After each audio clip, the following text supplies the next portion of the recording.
Creek Week. Hey everybody, welcome to the Creek this week. Did you know that Allen Creek is an actual creek? There's an actual creek that runs through this town. Named Allen Creek. So newbies to the city of Marysville may not I've been know here 3 years, but I'm like, that Allen Creek actually runs through this. there's an Allen Creek, guys. There is, yes. That's It's crazy. it's the Quilceda Allen watershed. Did you also know if a tsunami hits, that's where it's going to go? Yeah. How'd you know that? You told me that. Yeah, that's right. Marysville Emergency Preparedness Meeting. There's literally a staff of people Yeah, at our city who are planning for the big one. the big one. They're just, what are we gonna do? What are we going to do? Yeah. And so they're tapping us on the shoulder. By the way, They're like, as can we a use your saying, church? Use your church. So yeah.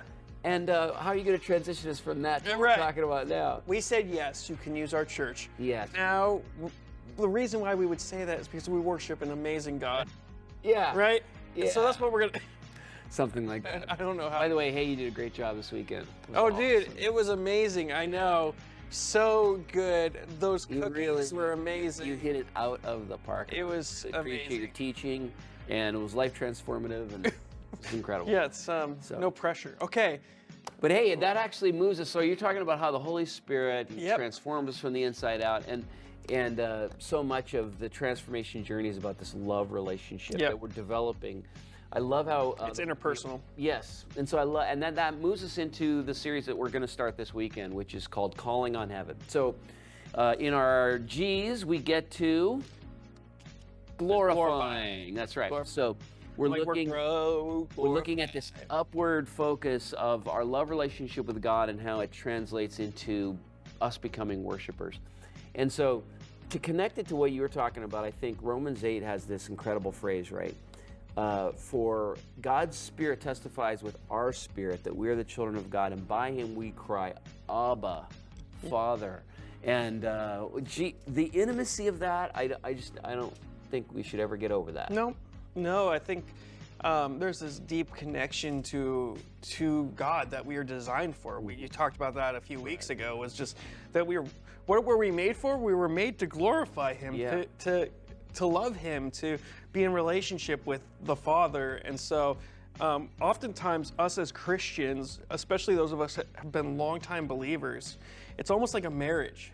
Like you just kind of hit this point in your marriage where it's Yeah. like you have to work harder Yeah. to get back to the first moment, right? And it sounds kind of weird, but that's exactly how it is with God sometimes, where it's like we've just been in the mundane activity after activity, and we have to get back to the place of awe and wonder. That's good. Yeah, and you know, the phrase familiarity breeds contempt. Yeah. It's, I think, true in our relationship with God too. We get familiar with the ideas, these just epic ideas that we believe, like the grace of God, that we are adopted by God into His family, that we are part of a forever family, that our destiny is bliss. These things are just epic and incredible, and it's almost like they're too great to hold in our minds all the time. So we have to almost put them over here because they're just mind-blowing things, and we go on with life, right? Right. It's Work and kids and marriage and whatever, and then all of a sudden, it's like we forget. It's so like contemplative, right? That Yeah. I can't sit here and think about heaven all day, or else I'll do nothing. Like, Right. Like I will literally just Right. be in awe of what that's going to be like. Right. So then we actually maybe go to an opposite extreme. So this whole month, we're going to talk about how we build in the habits of exaltation, the habits of glorifying Whoa, what's exaltation mean? God. Ooh, that's a fancy word. It's the idea of exalting God. You know, You just used a word to define a word. I did, didn't I? Yes. Thank you. It's the habit of lifting God up. Okay, thank you. And in our mind's eye, you know, to put Him in the proper place, the place that He deserves. In fact, the word worship derives from an Old English word that comes from where place we get the word worth. Okay. So when we're developing the habits of worship and this idea of exalting, lifting God up, we're really saying God is worthy.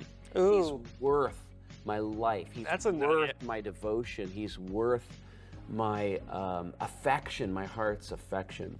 That's amazing. And so we'll spend a month on that, you know? We'll just Because it deserves a month. It deserves more than a month, Yep. but we're going to give it a month. Yep, that's it.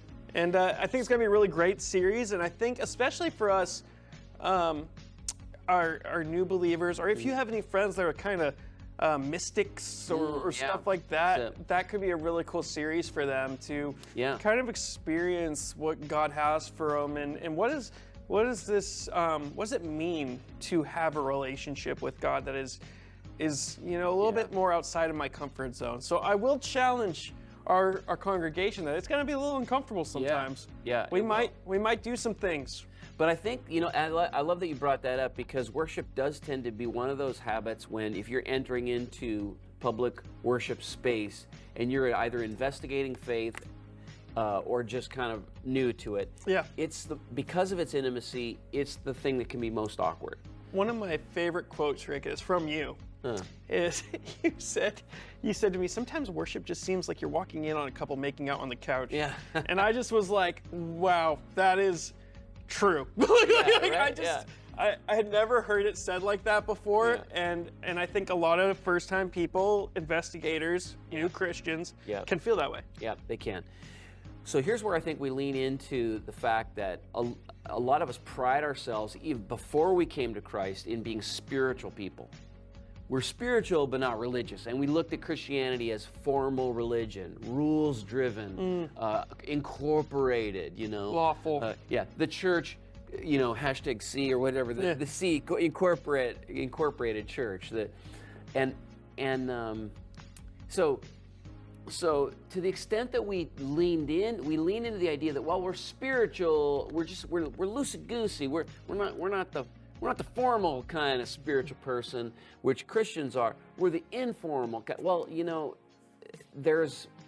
the Christianity is really the answer to that impulse. Right. Like this idea that I want to have an intimate, personal, one-on-one connection with the divine. Well, the story of Jesus is that he opens up your access point to that desire, and then you can enter into it both personally and with other people. And yes, it does have some interesting elements that can be a little bit awkward if you're not used to it, but that's why we're having a series on it. So we hope you join us for that, and we will be talking about everything from the object of worship to the worship space, what we do with our bodies in that space, and why we do it, and all that kind of stuff. So join us for Calling on Heaven. It's going to be awesome. Also, don't forget to sign up for VisionCast. That's right. We carry on the same theme, only we go super deep. See you then. All right. See you then.